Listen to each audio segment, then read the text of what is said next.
In this window, we see Joseph and Mary and baby Jesus, accompanied by an angel, on the flight into Egypt.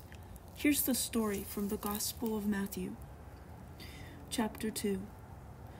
When they had departed, behold, an angel of the Lord appeared to Joseph in a dream, and said, Rise, take the child and his mother, flee to Egypt, and stay there until I tell you. Herod is going to search for the child to destroy him. Herod was the king of Israel-Palestine at the time. Joseph rose and took the child and his mother by night, and departed for Egypt. He stayed there until the death of Herod, that what the Lord had said through the prophet might be fulfilled. Out of Egypt I called my son. So in this window we see all the elements in that story. We see Joseph, who's kind of the central figure in the composition. He seems to be moving toward us. We can see his right foot pointing toward us, the viewers. And he's coming off of his back foot, which shows that he's walking.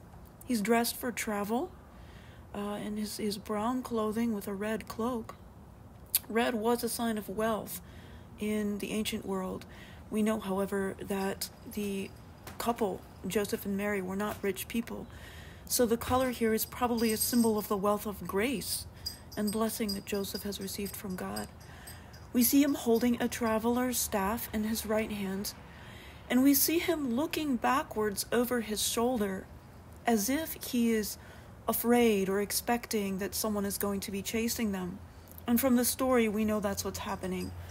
Joseph had to take Mary and baby Jesus away from their home because they were threatened. Baby Jesus was going to be killed by King Herod. So Joseph, in order to keep his family safe, had to leave. He had to migrate out of Israel, Palestine, into Egypt. We also see behind him, Mary and baby Jesus riding on a donkey that Joseph is leading.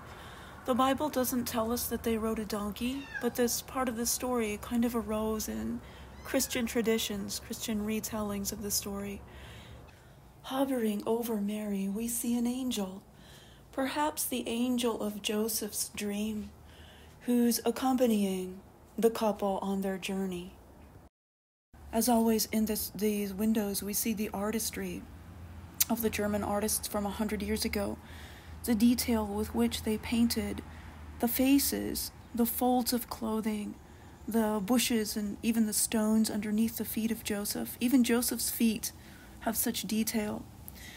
We also see in the background what could be either a morning or evening sky.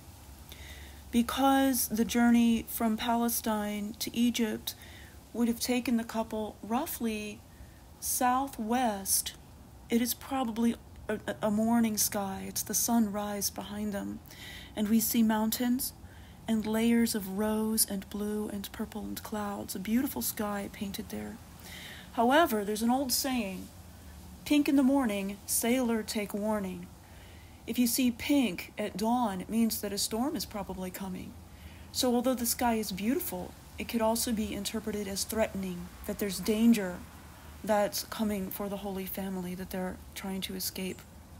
And finally, we see on the left side of the picture what looks like the remains of some ancient Roman architecture. That picture in the window is really, really similar to an actual Roman structure from the city of Rome itself from ancient times. This is 3 columns remaining from the temple of Vespasian and Titus, 2 first-century Roman emperors. In the Roman Forum, Titus, ironically, when he was a general, was the Roman leader responsible for the sacking and destruction of Jerusalem and destruction of the temple in 70 AD. That building then was built after the earthly life of Jesus, so including it in the window is probably just a reminder that the Holy Family lived under Roman occupation in the 1st century, a real time in history. So here on this map we see a representation of the ancient Roman Empire during the time of Jesus. Roman power stretched all around the Mediterranean Sea, from Spain in the west, that's on the left of the map, over part of North Africa, the southern part of the map, through much of Europe, and all the way east to Israel, Palestine, even to Syria. So here is Israel, Palestine, where, according to the Gospel of Matthew, Joseph and Mary and baby Jesus were living in Bethlehem, which is close to Jerusalem. And they would have journeyed from a place close to Jerusalem southwest into Egypt, a long way to go, walking or riding on a small animal. So this beautiful window, with its amazing story of courage on the part of the Holy Family, reminds us of Catholic social teaching. Catholic social teaching is how we, as a Catholic community, respond to the big issues of our time. And the Church has teachings on almost any social issue you can think of, from nuclear weapons to climate change. The Church also has teachings on refugees and immigrants. Refugees are people who are forced to move, to leave their homes, to escape danger. Immigrants are people who enter another country. Joseph and Mary and baby Jesus were refugees and immigrants. They left their country because they were going to die. Their son was going to die. They had to leave. Joseph took them out of Israel, Palestine, into another country in order to protect them. And so our Church teaches us to be welcoming to refugees and immigrants. So as Catholics, we believe in welcoming and helping immigrants and refugees. There's one more Bible passage I want to share with you. It's Matthew chapter 25. It is the only place in the whole Bible that Jesus tells us what we need to do in order to get to heaven. And he basically says 5 things. He says, feed the hungry, give drink to the thirsty, clothe the naked, visit the sick and imprisoned, and welcome the stranger.